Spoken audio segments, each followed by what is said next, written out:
Okay, this is going to be the neg rebuttal. Wait, you want me to start now? You tell me time starts now. Okay, time starts now. Okay, Judge, let's go to topic case framework first.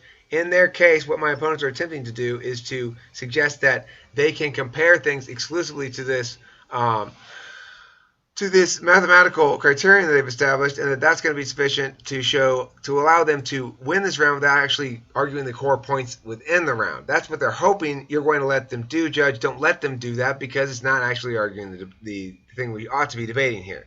Now, instead, you have an alternative to this. What we can do is to choose to embrace the constitutional limits upon our nation that have protected us from government overreach for the entirety of our nation's history.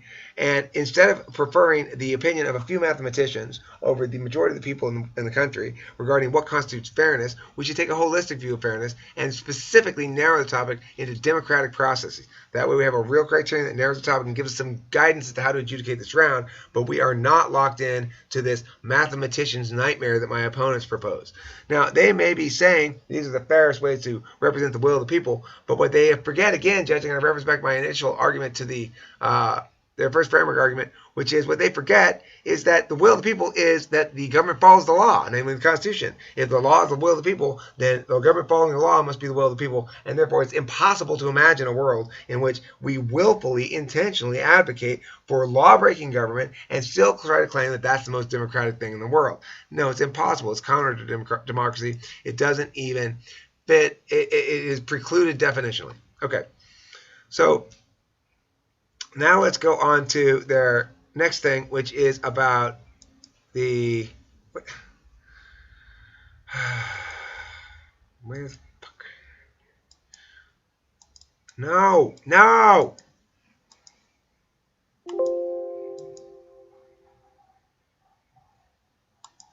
All right. Well, now let's go up to the next point here, which says that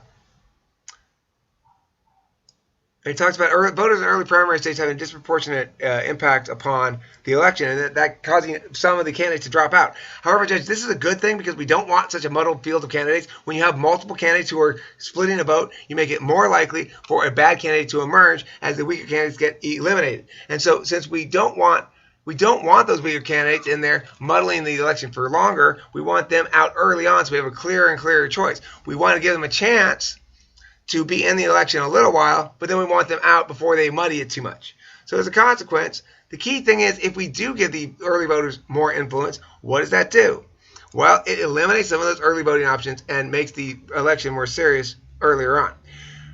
But beyond that, Judge, it doesn't matter whether the earlier voters have more influence or not. Remember, that is the will of the people. That's what the law states right now, and that is what's constitutional. The Constitution of the United States makes this what we ought to do because that's what the will of the people is and that's what the law is. So if they do have more influence, great. That means that in the status quo, following the law requires them to have more influence. Therefore, we ought to do that. All right, now let's go on to their next argument here, which is the page 3, which is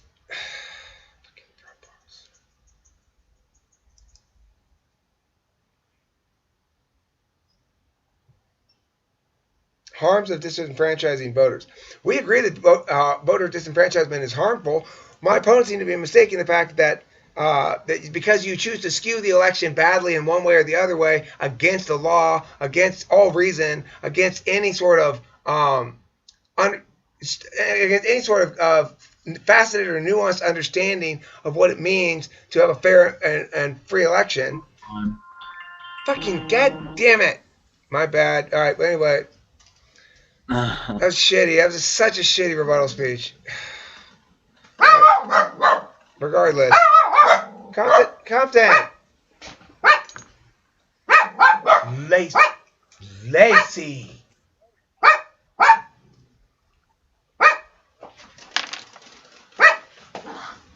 No, no barking.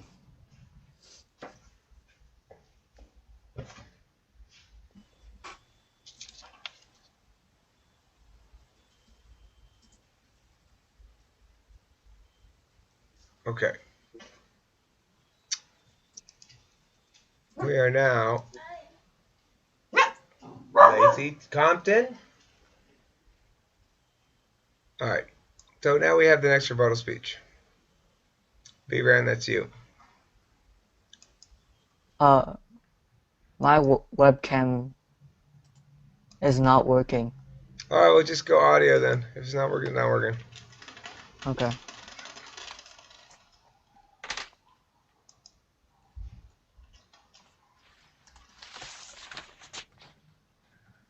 So before I begin, I'm going to give an off-time roadmap. I'm going to address my opponent's framework first, and then I'm going to go down to their contention, and then I'm going to go back to address their observation one. Time starts now. So now usually we our thing of promoting fairness based on the four mathematically validated criterions, because the votes that count in math is equal to the same, and there's no biases, and that's why you should prefer ours. And mathematicians don't have any bias because it's proven with numbers, whom the numbers and the votes all count the same, unlike the regular presidential primary process. Now, to refute the contention one where they talk about the Bill of Rights and us advocating for one-day national primary is unconstitutional. Well, I have three rebuttals against this. My first one is that any law that Congress has passed is constitutional until the Supreme Court indicates otherwise. My opponents might claim that the proposed change would face constitutional challenge, but only the Supreme Court can invalidate a law on constitutional grounds.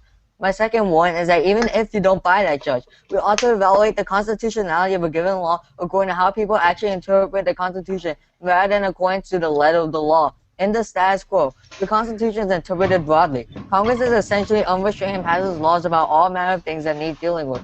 And my third one is that the single-day primary issue has a substantial impact upon interstate commerce. The Supreme Court has constantly ruled that Congress is broadly empowered by the Commerce Clause. Now, if you look at Section 2, Subpoint A, where they talk about better funded and better known candidates have an advantage over less funded and less well-known ones. Well, I have three refutations against this.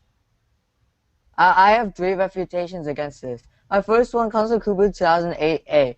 Candidates won't have the money to travel every city or run television ads. So what? You can read what they have in newspapers and on the web. We can watch or hear them broadcast interviews and debate. Just this shows how candidates have many other ways to easily campaign that is inexpensive. My second one is that candidates that aren't well funded can still campaign in bigger states and more delegates, which allows them to still win many votes. And my third one is that lowering the length of presidential primary process means lower price to campaign. Short B states that because a one-day national primary reduces the amount of time campaigning, it reduces the cost for all candidates, which actually helps, not harm lower-funded ones. Now, to refute the subpoint B, which talks about that where states with higher delegates will be more focused anyways, I have three rebuttals against this. My first one is that this is good because the states with more delegates have higher population, which means America is represented along those states. My second one is that I would like to mention Cooper 2008A again. Mid-sized states can still get a lot of campaigning because there are different solutions that are inexpensive. And my third one, which is just a safety net, is that if the New Hampshire and Iowa harm is solved, campaign would just focus on the states with more delegates anyways. Therefore, even this argument my opponents made is a harm of a one-day national primary is also a harm of a current presidential primary process. Now, if you do warrant 3, now all the warrant 3 basically is it's not huge enough of an impact to go to negate a one-day national primary. And also, we're actually more flexible because in the state they have a range of dates they can choose from, and while we have one definitive date. Now, while they have multiple ranges of dates in which they can't schedule anything on. Now, if you look at contention 3, they made an example of how a one-day national primary doesn't work. But I have two rebuttals against this. My opponents are talking about super choosing the card of a one-day national primary not working. But in reality, the grouping together of those 24 states in the way they did was a phenomenon of and by our current presidential primary process because there wasn't a main leader, not a one-day national primary. My second one is that there's no link on the problem. My opponents were way too big and just show results, which doesn't explain anything. This argument should not count on your flow, Judge. Now, to address their observation, which talks about we have to show that we have the ability to, well, their contention 3 already shows we have the ability that we can do it. And the fact that we can do it, now they're in a double bind. And that even if you don't buy that, I still have that the United States is is out of all the nations, they're the 6th highest in terms of GDP per capita. And that's why I should vote for the negation side. Okay. Cross. Yeah. Okay, so what was your answer to our third contention? So your third contention was about. Okay, so your third contention talks about examples of how one day national primary doesn't work. Well, the thing is, you're talking about Super Tuesday, so we're turning on this on you, saying that this phenomenon is actually a phenomenon of our current presidential primary process. My second rebuttal is that there's no link on the problem. And then you also indicated that you think that this shows that we can do it. The fact that we we're showing an example of it proves that we can do it, right? That's what you're saying as well. That we can do it. Right. That's what you're saying, You correct? never mentioned anything about. You never mentioned anything I about. I know. I'm just confirming this. I'm not trying to. I'm not trying to trick you. I'm just trying to confirm that. In fact, you said that the fact that we give an example of it, of this mechanism, proves that we can do it.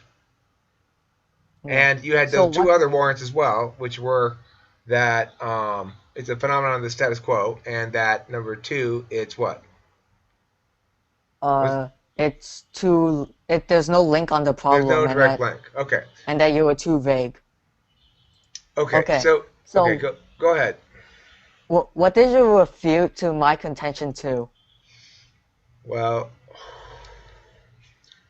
I said um, disenfranchising voters uh, occurs when their will is not respected, when the will of the voters doesn't actually have any impact on the legislation. They're disenfranchised. So obviously, disenfranchisement occurs when we we intentionally violate the Constitution. Most of all, that's when it most occurs. How about subpoint B? Let's see what subpoint B is. Okay, subpoint B says drop out. Well, I addressed that already. Most voters drop out by the time the voters go to the polls. That's a good thing. Most candidates drop out because we want to narrow the field so that they more accurately reflect the broad opinions of the voters. Too many So candidates is a problem. okay. So you're basically saying that it's actually better to have less broad ideals to represent voters. No, I'm saying it's better to have one candidate to represent a set of broad ideals than four different ones because voters, if they're giving candidates who are too similar, they'll just split their vote amongst them, and then the candidate that whichever position has the fewest candidates will win. So we want to have Okay. basically one candidate for each broad position of America. Okay. You have the next question. Okay, so if it's possible that we're not disputing that it's possible to break the law and do the single day primary. Are you advocating that even if it's unconstitutional, we should do it anyway? No. Uh, if you do I answer this? Go ahead and answer it. Okay. So I will refuted your constitutionality thing with your constitutionality argument with three warrants, Okay, but saying that let's it is say, okay, wait, hold constitutional. on. Let's just finish this one little line of this questioning because I want to get one answer on this, then we'll go on to the next thing. But let's say somehow we rebuild it and it's standing at the end. Will we win the round? Will you win the round? Yeah. Well, I mean, well, yeah, if we go on, well, unless you can prove it goes under our framework that falls under the four mathematically validated criteria, then yes. Okay. Don't say just the answer you should give to that, Brandon, is just you'd win under your framework, which we've already pointed out is bad. Okay. Okay, something like that, and then we'll explain why your arguments here fail in the next speech. But you would win under your framework if you rebuild constitutionality. Yes. Currently, you're losing under both. That's what you should say. Okay. All right. So now we're going to go into the summary speeches. So, Zachary, I need 1 minute of prep. yeah, I take do take the that. prep. I was going to say, you try to go down the flow as much as possible and answer each of Brandon's rebuttals uh, one at a time. Okay. All right, 1 minute Okay. prep. Yeah, Time. you Start. can take them both, Zach. I don't need any minutes of prep before final focus because I haven't been flowing because Abe I'm gonna take contacted both. me with yet another emergency. Take 2 minutes. Take both minutes of prep. It's fine. Okay. Time starts now. No.